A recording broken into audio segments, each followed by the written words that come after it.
Dios. Así que en esta mañana tenemos a nuestro querido hermano Eduardo Saquín con nosotros, que nos trae el tema de la lección de hoy: venciendo la idolatría, todo para la gloria de Dios. Adelante, Eduardo, el tiempo es tuyo. ¿Estás en mute? Muy buenos días. Espero que no se corte por porque ya vi que se cortó un par de veces, pero para que no suceda. Bueno, un muy buen día para todos, un gran cariño y abrazo. Y hoy nos toca a un tema de idolatría. Sí, ¿estás usando la computadora o estás usando el celular?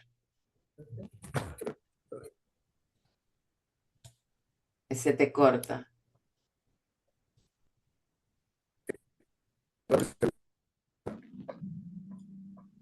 Se te corta. Ahora, A ver, sigue hablando. hola, hola, hola. Ahora sí. Ahora sí se te escucha. Muy bien, muy bien. Venciendo la Venciendo la idolatría. idolatría. Hay un eco. Hay un eco porque tienes dos. Sí, sí.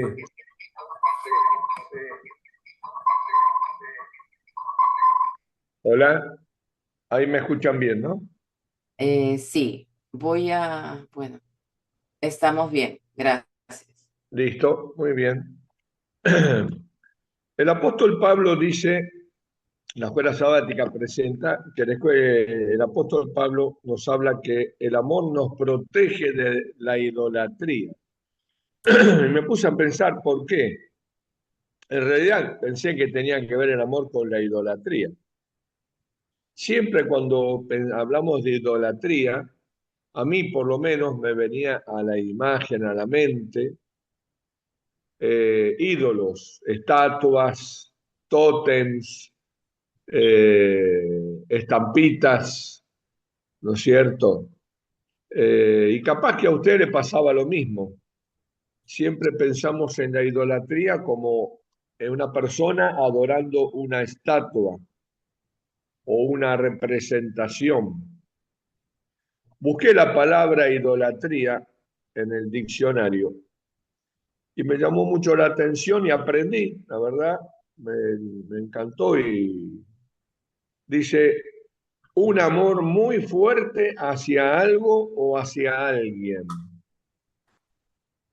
Y bueno, me di cuenta entonces que yo practicaba la idolatría, porque a veces uno tiene un amor, un gusto, un aprecio por alguien o por algo que lo pone en primer lugar antes que Dios. Y eso es para Dios idolatría. Así que creo que todos estamos en este brete, en este problema de la idolatría. Y que nos viene bien esta lección de escuela sabática, ¿no es cierto? Por ejemplo, vamos a ir a Marcos capítulo 10. Marcos capítulo 10.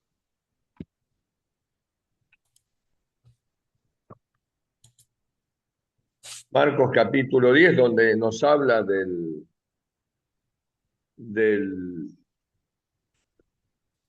joven rico. Y la verdad que no lo había visto así.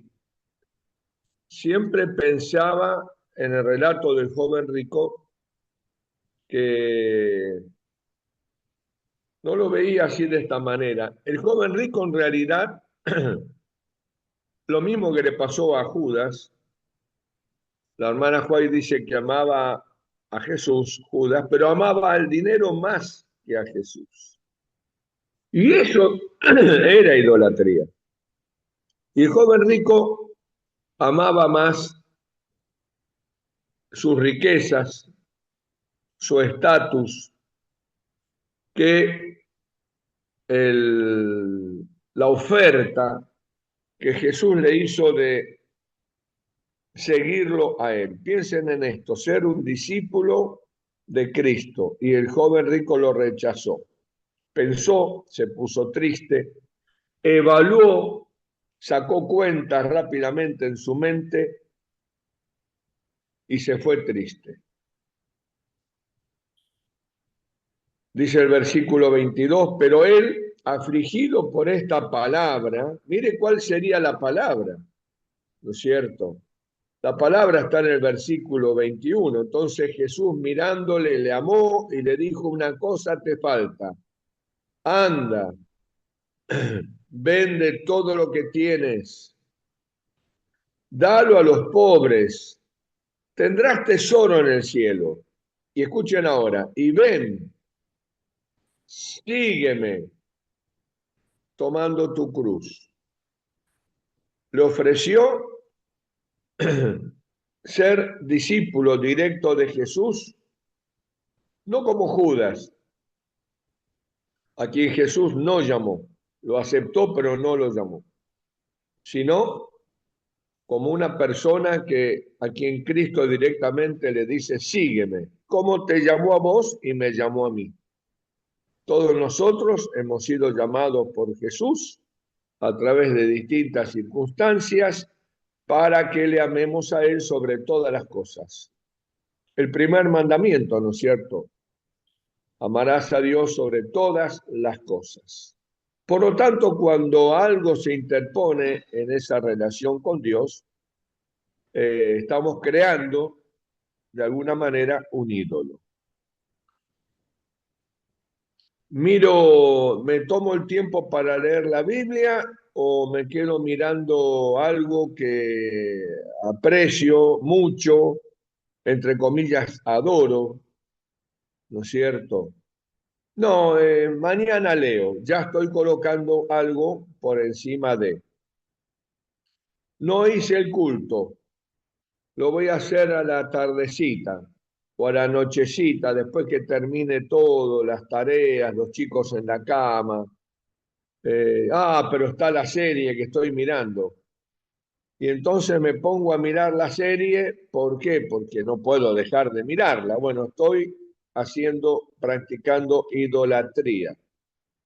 Relego la relación con Jesús, la cual no tuve en ese día por distintas circunstancias, y ahora cuando tengo que escoger, escojo a otra cosa que no es mi relación con Jesús.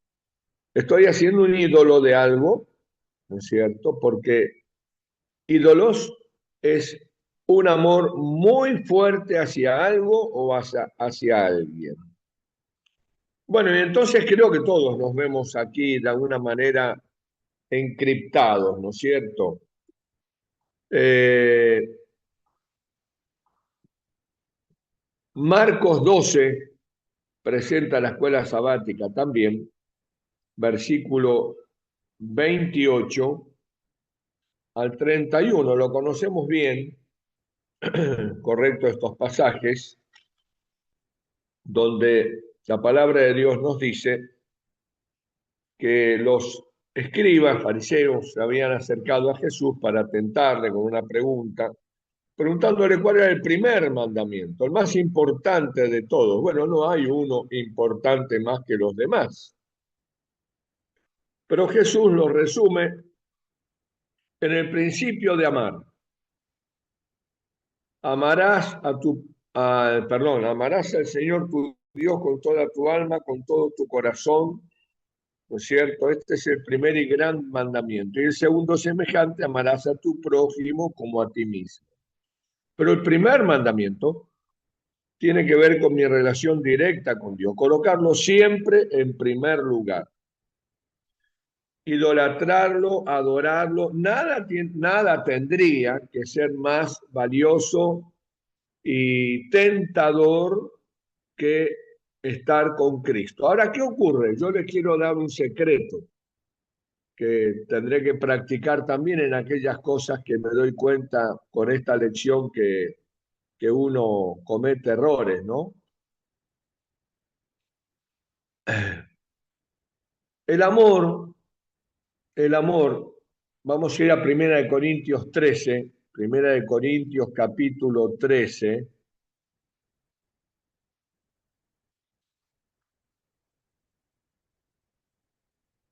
Allí, en Primera de Corintios capítulo 13, en el versículo 5, entre la lista de cosas que habla precioso, inspirado por Dios, el apóstol Pablo, sobre el amor, dice, vamos a leer el versículo 4 y 5, 4 y 5. Dice, el amor es sufrido, es benigno, el amor no tiene envidia, el amor no es jactancioso, no se envanece, nos da las características del verdadero amor. No hace nada indebido. Y ahora presten atención a lo que dice. No busca lo suyo. O sea que el amor no es un sentimiento, contiene sentimientos. Es un principio, una actitud que yo decido asumir y tomar.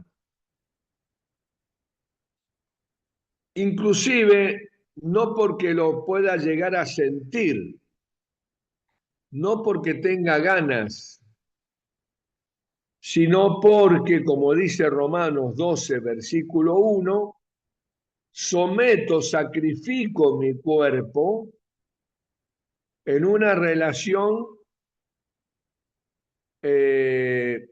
racional, culto racional. Decido colocar a Dios en primer lugar. A Dios no le importa si lo hacemos sin muchas ganas, porque recuerden, hermanos queridos, amigos, que una vez que entró el pecado, la parte emocional está en el ser humano totalmente descontrolada. A lo bueno llamamos malo, a lo malo llamamos bueno, nos gustan las cosas por nuestra naturaleza pecaminosa que no son correctas, nos cuestan las cosas espirituales porque el pecado produjo ese cortocircuito en nuestra parte espiritual. Nosotros tenemos que decidir. Pablo decía siempre que sometía su cuerpo. Y el amor, dice Primera de Corintios 13, no hace nada indebido y no busca lo suyo. No es que no lo hace porque no tiene ganas de hacerlo, pero como no busca lo suyo, entonces decide no hacerlo. Y Dios te ve cuando obras de esa manera y dice, ese es mi hijo. ¿Por qué? Porque decidió, a pesar de toda su naturaleza pecaminosa, decidió hacer lo correcto. No busca lo suyo. Para entenderlo de esta manera, eh, podemos entender que podemos ser vencedores cuando decidimos correctamente. Recuerde, a Dios no le importa si es con ganas o sin ganas, porque nosotros hasta que Cristo regrese tendremos una naturaleza que nos va a tirar siempre hacia lo incorrecto, naturalmente. Quizás alguno de ustedes pueda pensar, pero eso es hipocresía, hacer las cosas sin ganas. No, no es hipocresía, es usar la mente para decidir lo que yo quiero hacer porque quiero adorar a Dios, quiero honrar a Dios, decido honrar a Dios. Porque si uno estuviese tentado a algo, pero algo incorrecto, como José en Egipto, por ejemplo, cuando la esposa de Potifar lo seducía y lo quería seducir para acostarse con él. como ser humano, en su naturaleza, seguramente José fue tentado. Jesús fue tentado en todo, pero siempre decidió por encima de las ganas que podía tener o de la tentación, hacer la voluntad de Dios. Jesús tuvo hambre en el desierto, 40 días sin comer. Y la oferta es que esa piedra se convierta en pan, para él no era ningún problema. Le cambiaba unas moléculas y la piedra se transformaba en pan. Pero no iba a obedecer la voz del enemigo. Prefirió quedarse con hambre y obedecer la voluntad de su padre, no rindiéndose ante el pedido del enemigo. Para vos y para mí es exactamente lo mismo. Puede estar la novela, puede estar la serie, pero yo no tuve relación con Dios hoy. Me hago la pregunta a mí mismo, ¿qué es lo mejor para mi vida espiritual y mi preparación para el cielo? ¿Mirar la novela, mirar la serie, o no mirarla e ir a mi habitación, al comedor, a mi cuarto y poder tener esa relación con Dios? Bueno, todos sabemos cuál es la respuesta correcta, pero el problema es lo que sucede dentro de tu alma y dentro de mi corazón. No tengo ganas. Tengo ganas de ver la serie o la novela. Ahí está el problema. La naturaleza pecaminosa genera tentaciones de nuestra propia concupiscencia, dice la Biblia, de nuestra propia naturaleza corrompida. Pero yo tengo que decidir hacer lo correcto porque es correcto. ¿Se comprende? Otro ejemplo, Isaías 58, 13 y 14. En sábado, en pleno mundial, nos juntábamos un sábado y ya salía el tema de cómo Argentina ganó estando perdiendo 1-0 y ganó 2-1, o cómo perdiendo 2-0 ganó 3-2 en los últimos 15 minutos, que a todos nos maravilló, nos encantó, etcétera, etcétera, etcétera. O Paraguay eliminando a Alemania, o bueno, todas las cosas esas emocionantes del Mundial para quienes les gusta el fútbol. Y sale el tema porque está ahí a flor de piel, pero la Biblia dice, si retrajeres del día de reposo tu pie, de hacer tu voluntad en mi día santo, no hablando tus propias palabras. Y ahí es donde uno tiene que frenar. ¿Por qué? Porque naturalmente nuestro corazón tiende a idolatrar aquello que nos hace felices, nos trae alegría, nos trae gozo, apasionante, impresionante, y sale el tema, y uno tiene que cortar el tema, o debería cortar el tema. Pero muchas veces hemos caído, correcto. Bueno, la idolatría está íntimamente relacionada con ¿a quién amo más? A mí me ayudó mucho esta escuela sabática, ¿eh?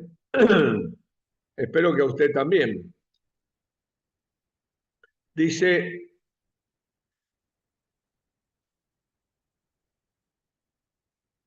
el apóstol deja claro que no buscaba su propio beneficio. O sea, la naturaleza humana va a querer beneficiarse uno mismo, es natural eso, el yo.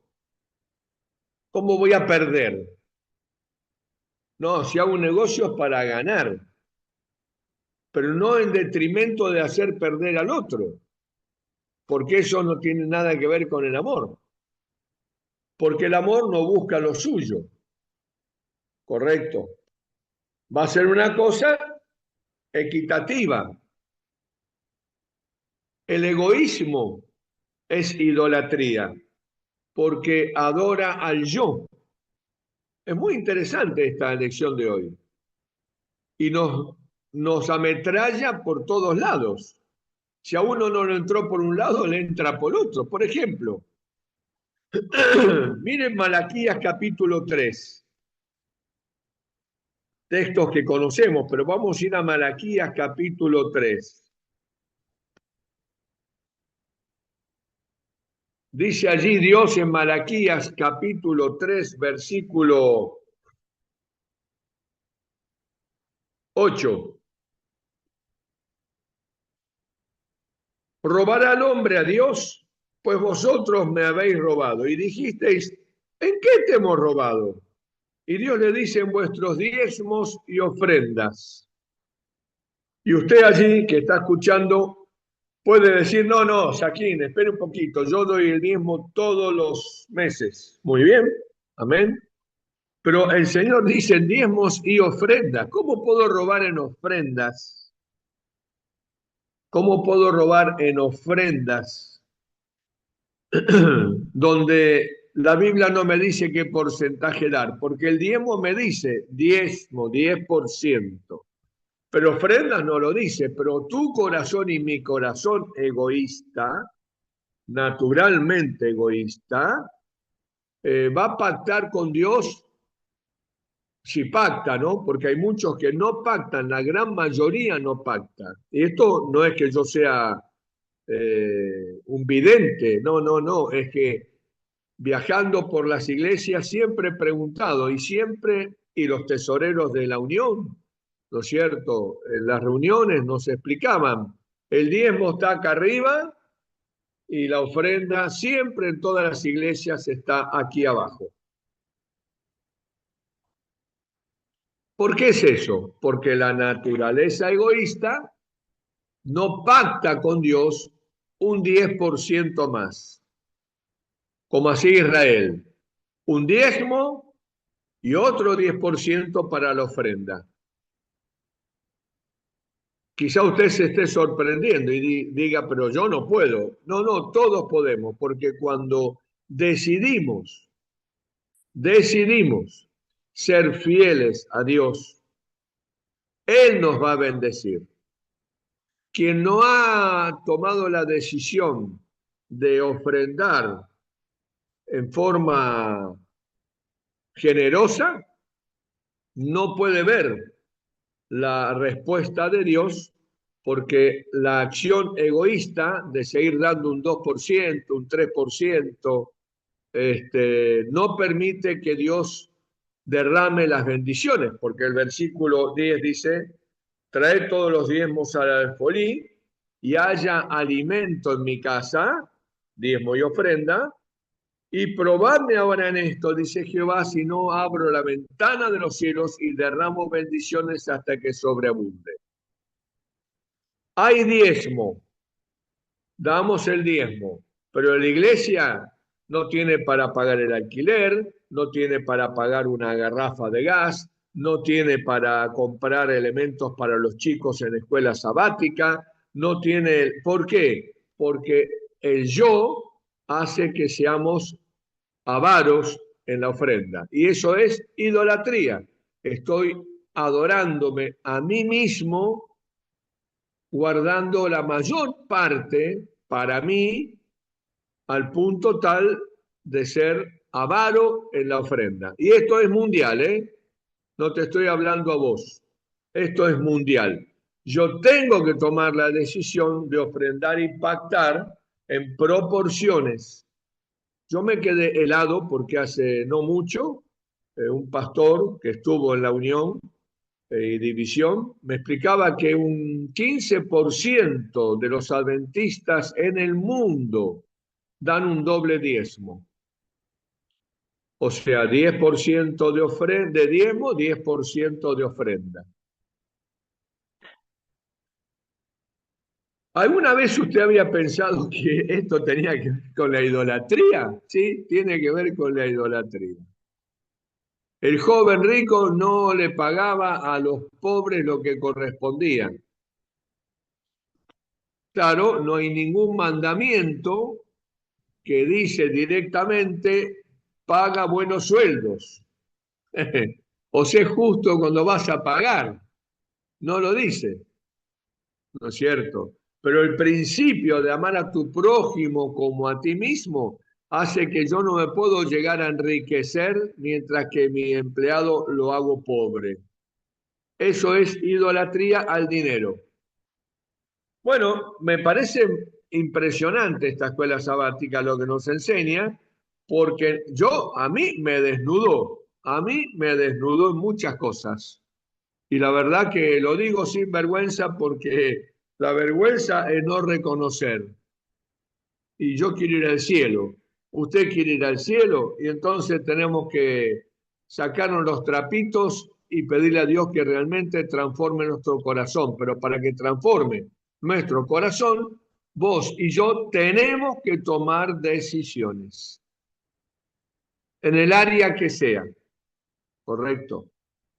Así que bueno, me parece muy bueno, ¿no es cierto?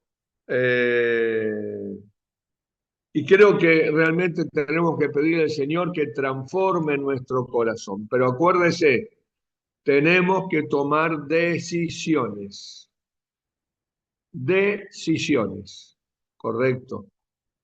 Y eso ya queda en cada uno. Vamos a orar para que Dios nos ayude a abandonar la idolatría en el área que sea.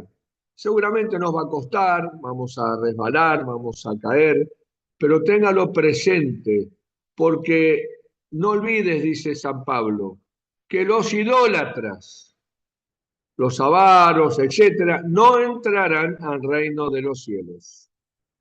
Está la idolatría en la lista de aquellos que no entrarán al reino de los cielos.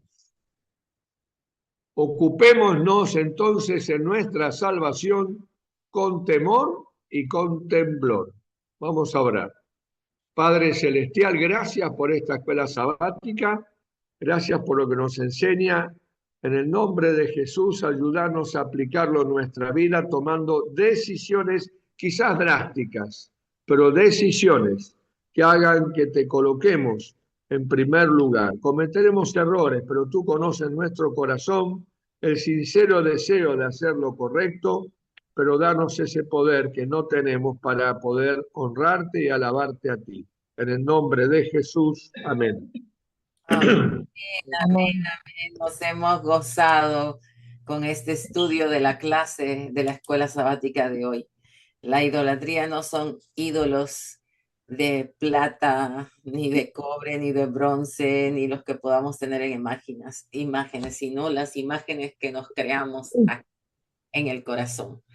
Decisiones. Gracias, Eduardo. Un abrazo grande para ti.